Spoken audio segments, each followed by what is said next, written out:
No ar, mais um campeão de audiência.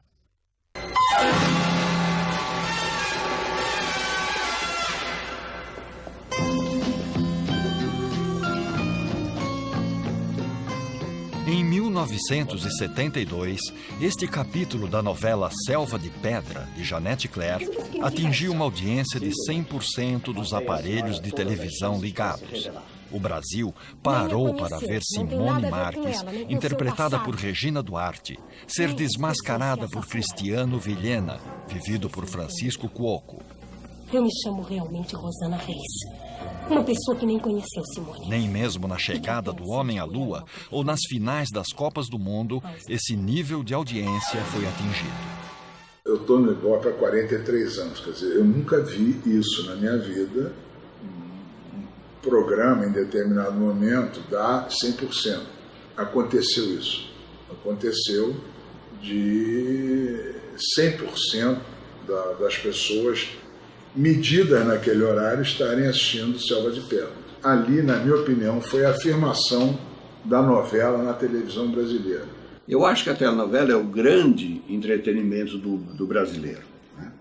Eu acho que ela se tornou isso, primeiro porque ela entra de graça na casa das pessoas, e segundo porque ela tem uma qualidade melhor do que qualquer outro produto que se faz na televisão brasileira. Pode ser que sonhemos, e o faremos, pois vivemos em mundo tão singular que o viver só é sonhar, e a vida ao fim nos imponha que o homem que vive sonha.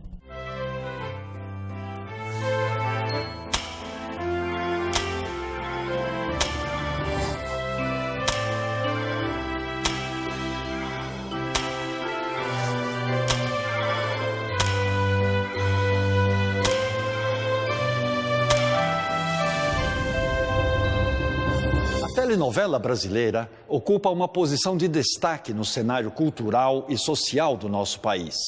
As tramas, situações e personagens mostradas na telinha se incorporam à vida dos telespectadores, ditam tendências e provocam debates e reflexões comportamentais, sociais e políticos. Tudo começou com o teatro.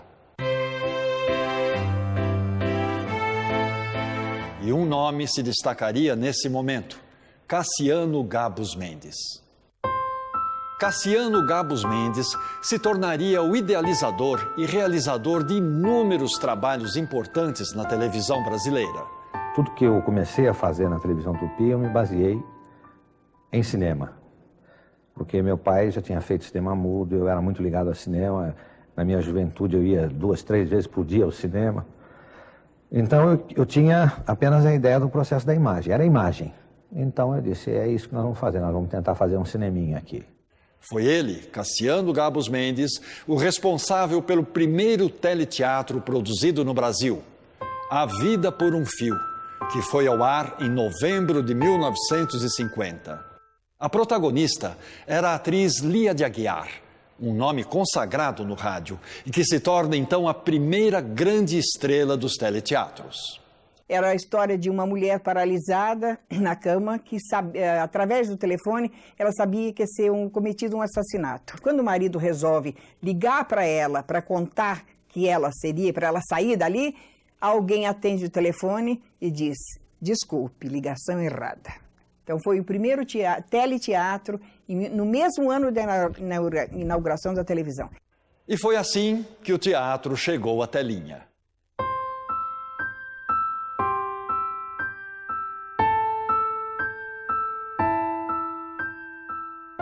Mas de todos os programas de teleteatro dessa época, 2 se destacaram pela longevidade e pela qualidade artística.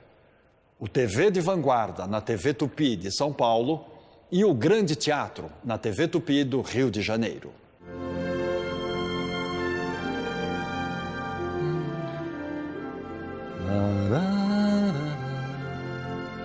Essa música envolvente, tema do filme O Vento Levou, marcava o início do TV de Vanguarda, que era levado ao ar nas noites de domingo na TV Tupi de São Paulo. foi maravilhoso, porque a gente não sabia nada, não. A gente queria saber, queria aprender. Então, a gente escolhia um texto, tanto nosso, Brasil, como dos outros países. E a gente tentava botar aquilo no ar. As adaptações eram quase todas do Walter George Dante, que foi o maior adaptador de texto para a televisão. Foi um início muito bom, porque foi de descoberta. A gente tinha que decorar. Terminava domingo à noite, eu ia para casa, dormia, ao meio-dia estava na emissora para saber o que era na semana que vem e já tomava servitinho, né? Para decorar a noite inteira para ir no outro domingo fazer outro. E eu fiz vários. Eu fiz o primeiro Shakespeare, o Hamlet. Era fascinante e, ao mesmo tempo, uma temeridade, porque tínhamos uma semana de ensaio a frio, depois um único ensaio no domingo com a equipe técnica e à noite ao vivo. Então era uma tensão constante, porque ao vivo não tem outra chance, não tem concerto. O senhor volta com os processos de sempre. Confesso ou não, já não me importa. Tenho minha convicção formada. Me julga culpado. Então por que é que não me prende? Porque não me convém prendê-lo já. Como não convém? Quando eu cheguei lá, só tinha eu de garota. Garota que eu digo, era principiante. E aí eu comecei a fazer os teatros direto. Toda semana eu estava escalada. Trabalhei muitos anos, sem parar. Se era uma semana que eu não estava escalada, eu queria morrer. A minha escola foi na Tupi. Eu devo tudo que eu sou hoje à TV Tupi, às pessoas da TV Tupi, meus companheiros e meus diretores e autores. Eu comecei fazendo os pequenos personagens. Mas, de qualquer forma, para mim foi um contato com a literatura teatral fantástica. Essas peças todas eu não teria conhecido se não fosse trabalhando e estudando e participando dessas peças. Em 1960, uma novidade técnica iria mudar a maneira de se produzir televisão: o videotape. Mais uma vez, coube ao TV de Vanguarda a iniciativa de produzir o primeiro teleteatro utilizando esse novo recurso. Você lembra do primeiro videotape que nós fizemos? Eu lembro, passamos 48 horas fechados dentro de um estúdio. Conte alguma coisa sobre isso. Fazendo Hamlet. Eram 2 ou 3 estúdios, né, Valerante? Exato. Todos eles interligados. E realmente deu um trabalho, porque a gente entrou numa sexta-feira à noite, se não me engano, e saiu no domingo, mas a gente saiu os 11, não foi isso? E foi difícil, né, porque como era o primeiro, havia toda uma técnica desconhecida, então o Dionísio ficava também desesperado, subia para o suíte, descia para o estúdio, por isso o tempo todo de 48 horas. E a gente ensaiou também, acho que uns 15 ou 20 dias para fazer o Hamlet. Além do seu pioneirismo, o TV de Vanguarda também se destacou pela ousadia nos seus teleteatros.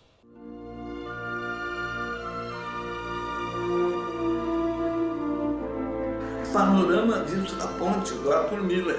Então eu era o estivador que vivia com a minha esposa e nós tínhamos uma filha adotiva. E traz o Cláudio Marlos, o estivador também para ele conhecer. Esse aí é viado, é a Senessa. Quer ver? Pega aí. Dá um beijo na boca dele e diz, ó, viu como ele gostou? Viu como ele gostou? É uma grande cena. Eu trago na boca até hoje o sabor, o gosto daqueles lábios.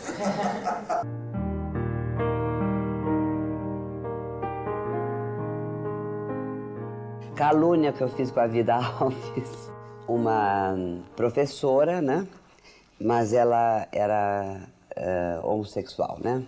Ela gostava da outra professora, que era a Vida Alves. Nós duas, eu e a Vida, ficamos muito constrangidas com um beijo, né? Além dela ser a primeira que beijou na boca um homem, né, na televisão, ela também foi a primeira que beijou uma mulher, ou foi beijado por uma mulher, que era eu.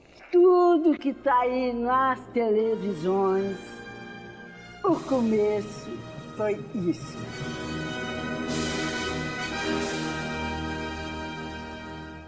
Em Enquanto o TV de Vanguarda já se tornava o mais importante programa de teleteatros de São Paulo, uma experiência semelhante acontecia na TV Tupi do Rio de Janeiro, com resultados igualmente marcantes.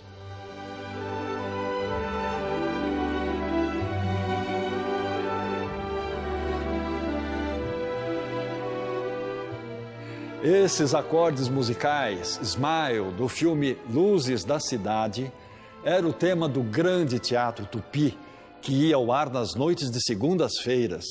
O Grande Teatro foi idealizado pelo ator e diretor Sérgio Brito. A direção do Grande Teatro estava a cargo de Fernando Torres, Flávio Rangel e do próprio Sérgio Brito. O elenco era encabeçado por um quarteto de atores que seria dos mais significativos das artes cênicas brasileiras: Fernanda Montenegro, Natália Timber, Ítalo Rossi e Sérgio Brito. Todo mundo me pergunta como é que você conseguiu encontrar repertório para quase 9 anos, quase 400 peças. Eu tive um grande auxiliar nisso tudo, que foi o Manuel Carlos. O Manuel era uma pessoa muito especial. Ele adaptou Pirandello, Balzac, Maupassant, Dostoiévski, fez adaptações incríveis.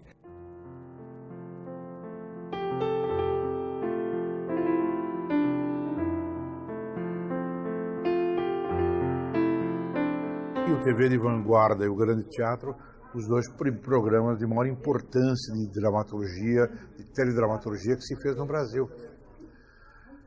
Uma grande escola, talvez a maior escola que se tenha tido no Brasil em termos de escrever para a televisão.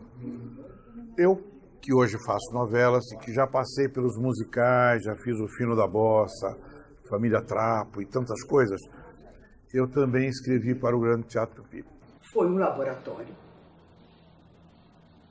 A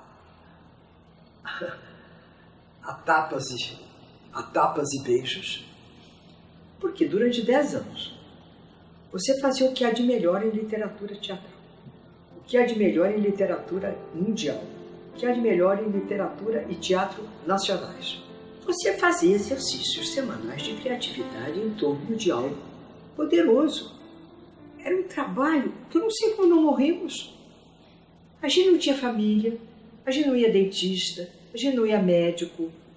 A gente se tratava assim como se fôssemos uns agrupados e que tínhamos que sobreviver ali, aquilo era fundamental para nós. Nós fazíamos a Maerlich.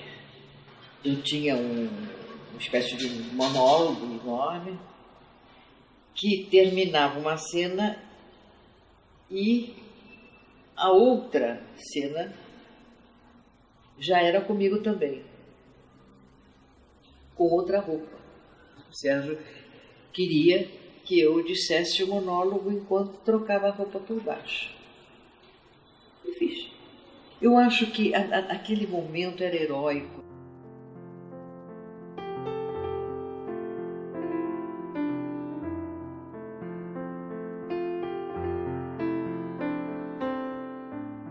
Foi um teatro de garra, de emoção, de uma grande amizade que nos reuníamos. Nós éramos uma família de atores, vivíamos dentro da Tupi. Não importava muitas condições, importava que nós, eu disse uma vez numa entrevista, nós éramos felizes e sabíamos.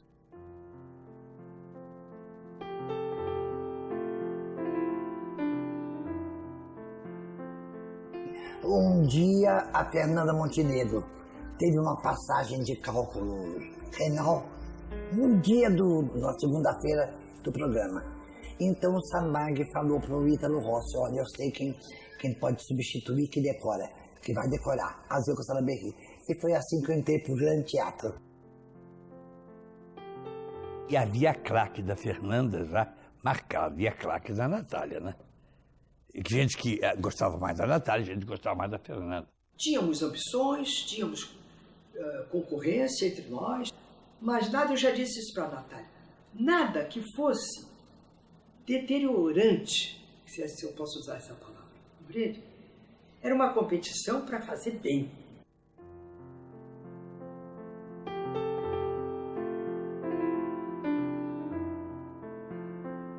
A competição, a palavra traz para as pessoas uma ideia de uma guerra, de um antagonismo entre as pessoas. E conosco não era bem assim. Nós tínhamos, claro, todos nós tínhamos e temos as nossas ambições, a nossa vontade de criar, de fazer, mas isso não envolvia um sentimento negativo em relação ao próximo, a ela. Ao contrário, havia um prazer enorme de verificar o trabalho bem realizado. Nós temos temperamentos tão diferentes. Havia quase que uma coisa que se completava na realidade.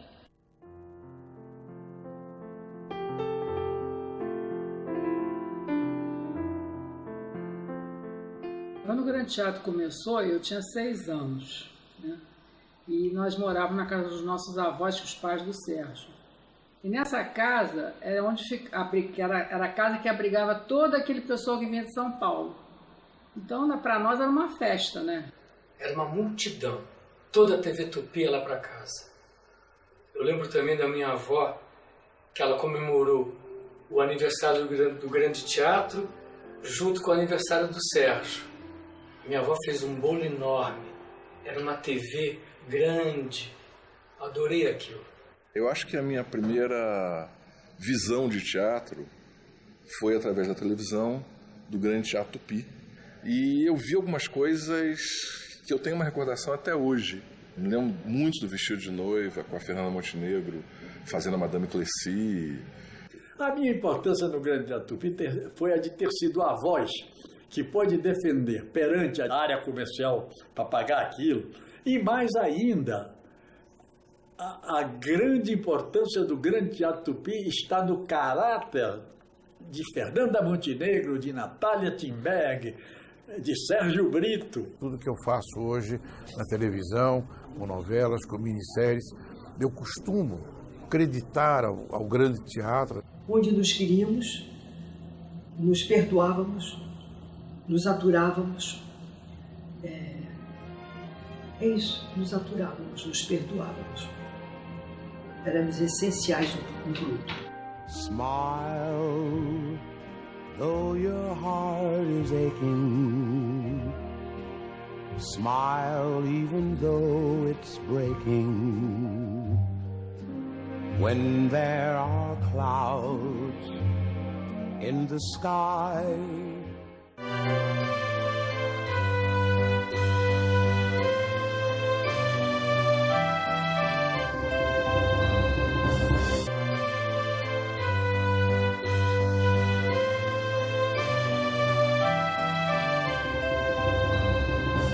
Hoje, telespectadores de norte a sul do país acompanham as suas novelas preferidas. São milhões e milhões de pessoas que compartilham um mesmo hábito diariamente. Mas como foi que isso começou? E como eu fazia muita novela de rádio, o Delmival Costa Lima, que era o diretor-geral aqui do Sumaré, ele me disse, olha, você precisa fazer uma novela de televisão. Eu disse, mas como que eu vou fazer uma novela de televisão? Então eu acabei escrevendo uma novela.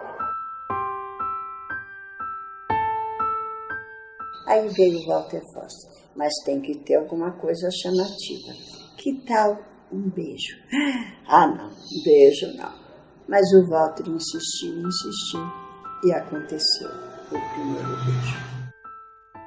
Com o surgimento de outras emissoras de televisão, elas também começaram a produzir as suas novelas, seguindo o mesmo formato, ao vivo e com 2 ou 3 capítulos por semana.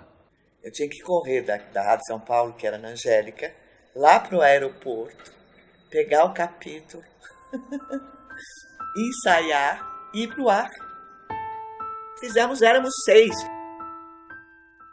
Gessi Fonseca fazendo maravilhosa a Dona Lola. Lola! Éramos 6, Dona Lola. Eu fazia a mãe daquela turmaiada toda. Ao vivo. Éramos 6, era ao vivo.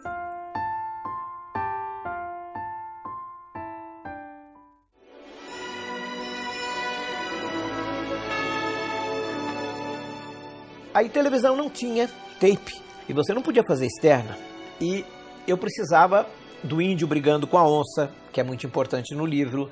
Eu precisava do índio no final saindo de barco no rio. Aí eu comecei a filmar em 16mm e acrescentar o filme durante a representação.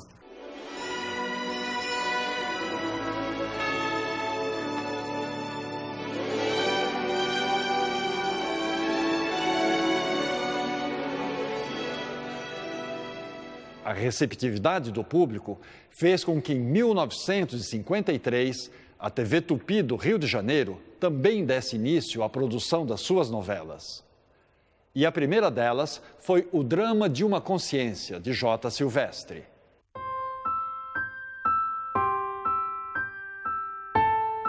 A estrela da noite era Ioná Magalhães. A estrela da tarde era Araci Cardoso. Eu era casada, eu digo, eu não quero beijar. Alveni era um amor de pessoa, um grande ator, né? E tinha uma cena de beijo muito intensa. E ele me pegou para valer. Aí não tinha nem como escapar. Quando acabou, eu fiz assim, quando falei, eu ia falar e disseram assim, não precisa falar nada. Por favor, me perdoa, me desculpe, eu esqueci que você não beijava.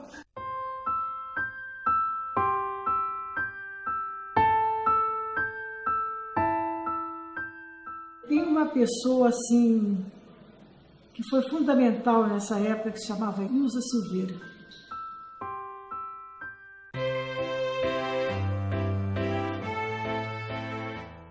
Em julho de 1963, a TV Excelsior de São Paulo lançou a primeira novela diária da televisão brasileira, 25499 Ocupado.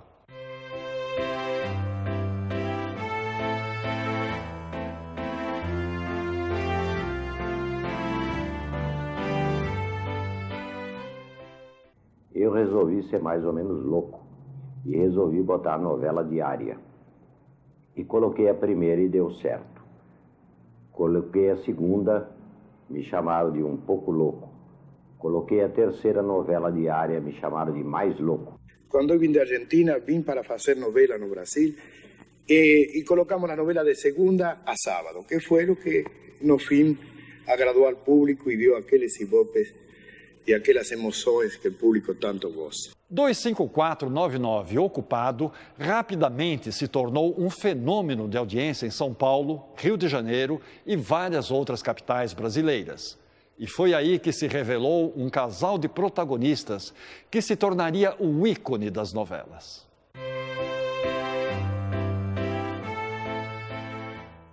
Era uma novela curta para que se tentasse fazer alguma coisa e visse a reação do público, né? A reação foi extraordinária mesmo. Foi assim, uma coisa completamente arrebatadora, sabe?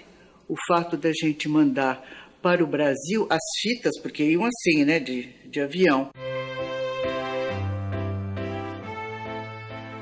Mas enquanto isso acontecia em São Paulo, no Rio de Janeiro, a TV Rio também se lançava como produtora de novelas diárias.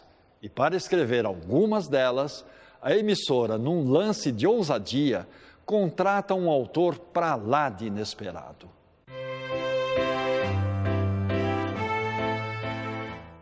E aí veio a ideia, porque a gente se cruzava todo dia, por que o Nelson não faz novela com a gente, ou a gente não faz novela com o Nelson? Moca Sem Espelho, Nelson Rodrigues.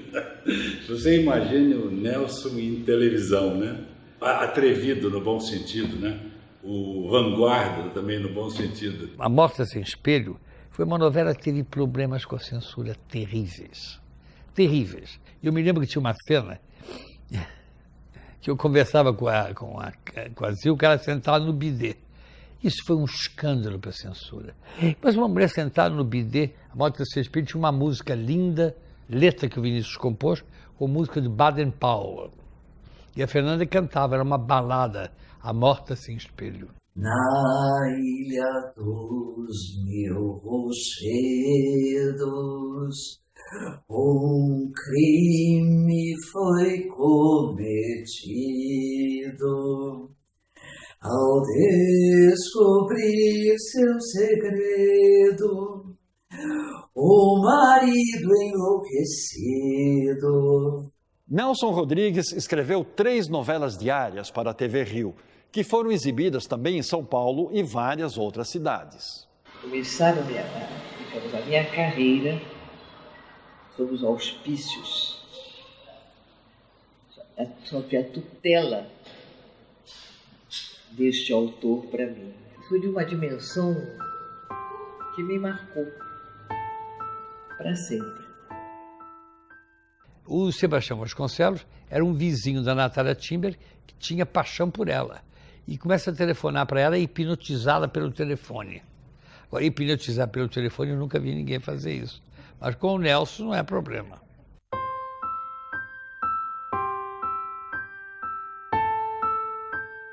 Eu gosto da novela, assisto novela, me interessa na novela, justamente porque ela atinge aquela zona de puerilidade que é eterna no ser humano. Você pega Karl Marx, você pega qualquer filósofo alemão, Kant, ouviu? Ele tem uma zona, tem uma área, um telespectador lá dentro, à espera da telenovela. Agora, quando se altera isso é uma ignomínia, isso não tem o menor senso comum.